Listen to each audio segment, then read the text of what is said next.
আসসালামু আলাইকুম ভিউয়ার্স। এটা হলো আমার নিজের হাতের তৈরি খাবার। তো আমি আপনার ওই বাজারে কিনা খাবারটা খাওয়াই না, মূলত ওই হাতে তৈরি খাবারটাই খাওয়াই প্লেট কইরা মেশিনটার কি কিনা লাগছে। মেশিনটা কিনে এটা বাসা বাড়ির লাইনে চালানো যায়।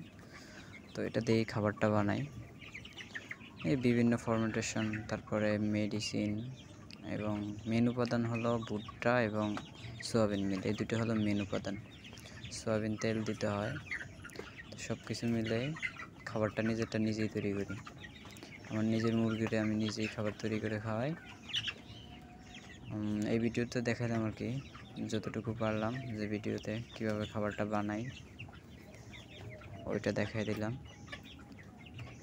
খাবারটা মূলত আমি নিজেই বানাই আমার মুরগির জন্য। আপনার সবচেয়ে বড় একটা ভালো দিক হচ্ছে আমার নিজে বানানোর খাবারটাতে আপনার মুরগির স্টকের হার আল্লাহর রহমতে খুবই কম। মানে আপনার এই যে খাবারটা, এটা আপনার এই যে অন্যান্য যে ফিড বিক্রি করে দোকানে বা বাজারে, ওই ফিডের থেকে এই ফিডটা খাওয়াইলে আপনার স্টকের হার খুবই কম। বিশেষ করে গরমকালে, বিশেষ করে এই যে গরমের সময় এটা খাওয়ালে নিজেরটা নিজে যদি তৈরি করে খাওয়াতে পারেন সবচেয়ে বেটার।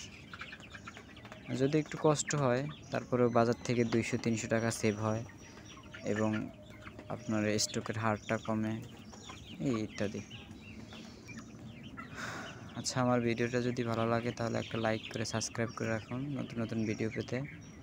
আসসালামু আলাইকুম।